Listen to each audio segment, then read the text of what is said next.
Hello বন্ধুরা, বাসায় কিভাবে আলু দিয়ে ব্রয়লারের মাংস রান্না করব তা আপনাদের দেখাবো। আসুন দেরি না করে ভিডিওটা একবার ভালোভাবে দেখে নিই। প্রথমে তেলটাকে গরম করে নেব। 2টা দারচিনি, 2টা এলাচ, 2টা তেজপাতা দিয়ে আমি একটু হালকাভাবে ভেজে নেব। এরপর হাফ কাপ পেঁয়াজ কুচি দিয়ে দিব। পেঁয়াজ কুচিগুলো ভালোভাবে নাড়াচাড়া করে বাদামি কালার হওয়া পর্যন্ত অপেক্ষা করব। দেখুন বাদামি কালার হয়ে গেছে। এখন সামান্য একটু পানি দেব যাতে পেঁয়াজগুলো পুড়ে না যায়। এরপর গরম মশলাগুলো আমি আদা বাটা করে নিয়েছি, এগুলো দিয়ে দিব। এরপর আদা রসুনের পেস্টটাতে দিব। পেঁয়াজগুলো আদা বাটা করে নিয়েছিলাম, এগুলো দিয়ে দিব। দিয়ে একটু নাড়াচাড়া করে নেব। এরপর 2 চামচ মরিচের গুঁড়া, 1.5 চামচ হলুদের গুঁড়া,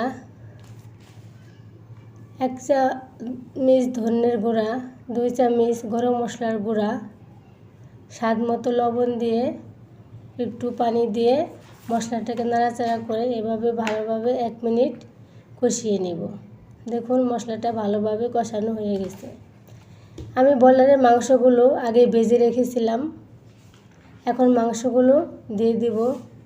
মশলার সাথে এভাবে নাড়াচাড়া করে ভালোভাবে 2 মিনিট কষিয়ে নেব। ঢাকনা দিয়ে ঢেকে 2 মিনিট কষিয়ে নেব। এরপর আমি এখানে 3টা রসুন মাঝখান দিয়ে কেটে নিয়েছি, এগুলো দিয়ে দেব। দিয়ে মশলার সাথে ভালোভাবে নাড়াচাড়া করে এগুলো কষিয়ে নেব। এরপর ঢাকনা দিয়ে ঢেকে আবারও 5 মিনিট রান্না করব। আবারও নাড়াচাড়া করে দেখুন কতটা তেল বের হয়ে গেছে। মাংসের মধ্যে আসলে তেলটা না ছেড়ে দিলে কিন্তু মাংসটা কষানো ভালো হবে না। এরপর আমি আলুগুলো দিয়ে দেব। আলুগুলো এভাবে গোল করে কেটে নিয়েছিলাম। এরপর নাড়াচাড়া করে মাংসের সাথে ভালোভাবে আলুগুলো মিশিয়ে নিব। আবারও ঢাকনা দিয়ে ঢেকে 5 মিনিট রান্না করব।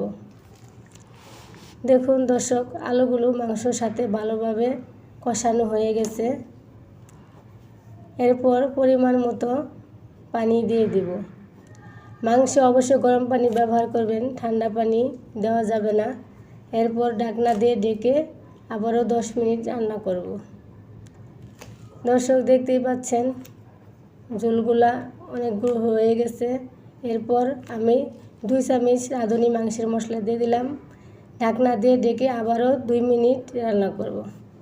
দর্শক দেখতেই পাচ্ছেন তরকারিগুলো আমার হয়ে গেছে, আলুগুলো সিদ্ধ হয়ে গেছে, একটা আলুও ভেঙে যায়নি। এরপর নামিয়ে নেব। তো দর্শক দেখতেই পাচ্ছেন কতটা সুন্দর হয়েছে আলু দিয়ে ব্রয়লারের মাংস রান্না। ভিডিওটি ভালো লাগলে লাইক কমেন্ট শেয়ার করবেন। সবাই ভালো থাকবেন।